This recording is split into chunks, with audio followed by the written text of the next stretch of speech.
అయ్య పేరో తాత పేరో చెప్పి కేటీఆర్ లాగా మంత్రిని కాలే, బాజాబ్తా కొట్లాడి ప్రజల ఆమోదం తీసుకొని మా నాయకులందరూ మద్దతు ఇచ్చి నన్ను ముఖ్యమంత్రిని చేస్తే కుర్చీలో తీసుకున్నా. అల్లా తప్పగా రాలే బిడ్డ, నువ్వు అనుకుంటే దిగిపోనికే. నువ్వేదో తమాషా అనుకుంటున్నావు, ఏడాది తిరిగే లోపల మళ్ళీ అవుతాని. ఏడాది కాదు చంద్రశేఖర్ రావు, నీ జీవితంలో మళ్ళీ పదవి అనేది లేదు. నీ పదవి అయిపోయింది, నీ మందు సీస ఖాళీ అయిపోయింది.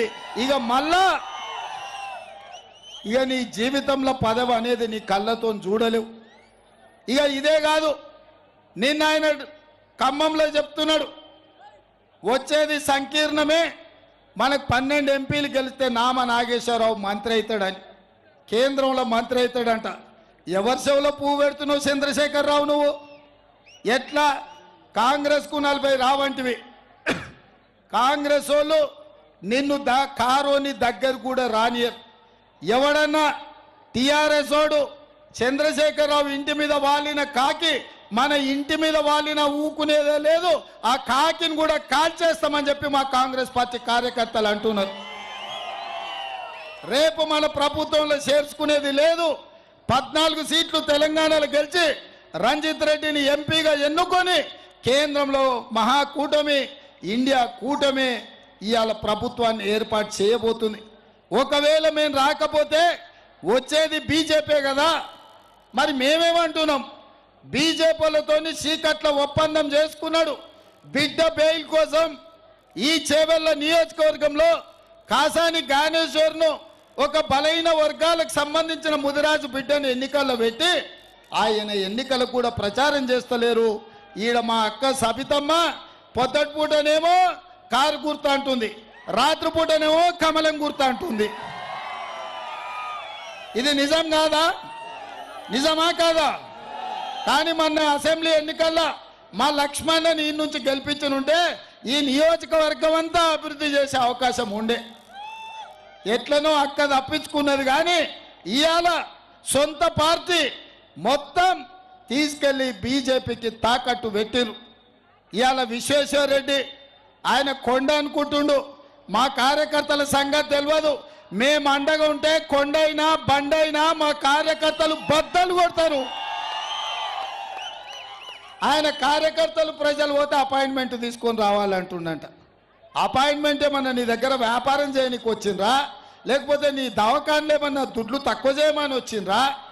నీకు ఓట్లు వేసినందుకు వాళ్ళకి సమస్య ఉన్నప్పుడు వాళ్ళు వచ్చి కలుస్తారు. విశ్వేశ్వర్ రెడ్డి కలవాలి, శాతనైతే సాయం చేయాలి, నీ దవాఖానలు ఏమన్నా ఉంటే ఫీజులు తగ్గించాలి.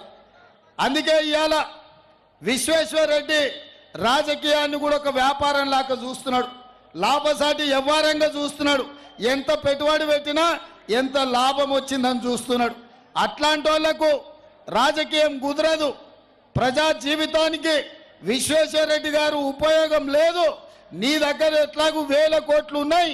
మీ మోడీని అడిగి ఉత్తరప్రదేశ్లోనో బీహార్లోనో రాజస్థాన్లోనో రాజ్యసభ తెచ్చుకో విశ్వేశ్వర్ రెడ్డి. ఇక్కడ నీకు ప్రజలు ఓట్లు వేయరు. 5 ఏళ్ళు నిన్ను గెలిపిస్తే 5 పైసలు కూడా ఈ చేవెళ్ళకి తీసుకురాలి.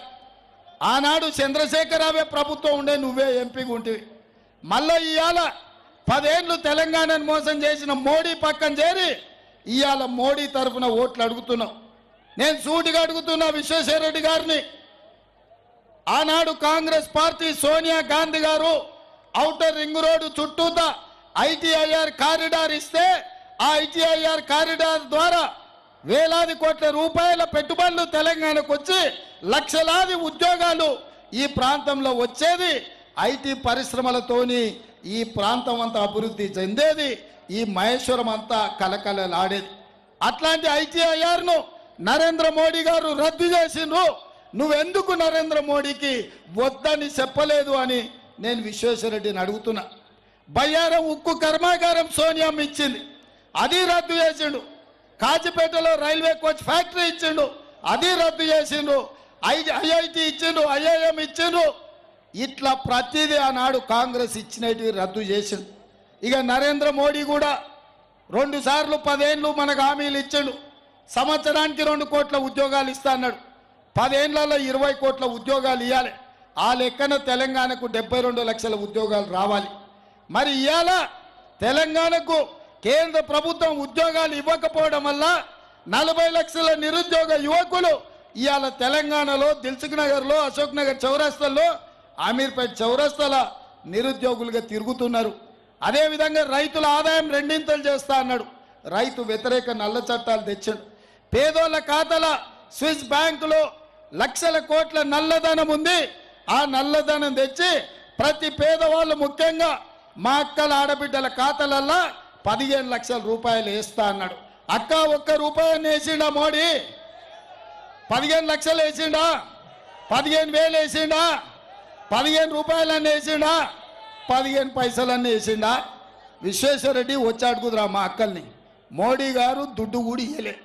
ఇట్లా అన్ని రకాలుగా మోసం చేసిండు. మరి ఇవాళ చంద్రశేఖరరావు మోసం చేసినందుకు కర్రు కాల్చి వాత పెట్టిరు. ఇక నరేంద్ర మోడీ కూడా గదే బాటలు నడిచిండు. ఇవన్నీ చూసన్నా ఇవాళ నరేంద్ర మోడీ గారు తెలంగాణకు వచ్చిండ్రు. మీడియా మిత్రులారా, మీరు ప్రజలకు చూపించాలి. ఇప్పుడు నేను మాట్లాడుతున్నది, ఈ దేశ ప్రధానమంత్రి 10 సంవత్సరాలు ఈ దేశాన్ని వెళ్ళిన ప్రధానమంత్రి తెలంగాణ రాష్ట్రానికి వచ్చి 10 ఏళ్లలో ఇచ్చిన మాట, బయ్యారం ఉక్కు కర్మాగారం గురించి మాట్లాడలే, కాజీపేట రైల్వే కోచ్ ఫ్యాక్టరీ గురించి మాట్లాడలే,